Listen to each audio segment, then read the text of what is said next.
আজ তোমাদের সাথে বছরের প্রথম পিঠের রেসিপি শেয়ার করব, যেটা হচ্ছে আমার খুবই পছন্দের একটি পিঠে, যেটা খুব একটা মিষ্টি হয় না, তাই আমার ভালো লাগে। আগেকার দিনে দেখা যেত যে এই পিঠেটা আমরা মাটির সাঁচে, মাটির উনুনে বা ইট পাতিয়ে বানাতাম, কিন্তু এখন তো সবার পক্ষে সেটা সম্ভব হয় না। গ্যাসে কিভাবে এই সাজের পিঠে বা চিতই পিঠে বানিয়ে খাই, সেটাই আজকে তোমাদের সাথে শেয়ার করব। চালের গুঁড়ো নিয়ে নিয়েছি, তার মধ্যে কিছুটা সামান্য সুজি দিয়েছি দেখতেই পেলে, আর তার মধ্যে সামান্য নুন দিয়ে এরকম পাতলা একটা ব্যাটার করে নিতে হবে, ঠিক এরকম পাতলাই।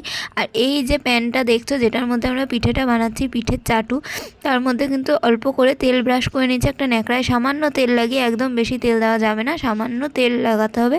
আর 2-4 মিনিট ঢাকা দিয়ে রাখার পর উল্টে দিলেই হয়ে যাবে। আর এই যে কড়াইটা তোমরা দেখছো পিঠে করার যে সাঁচটা, সেটা কিন্তু আমরা অনলাইনে ফ্লিপকার্ট থেকে কিনেছি। কারোর যদি লিঙ্ক লাগে বলো, সত্যি এটা খুবই ভালো।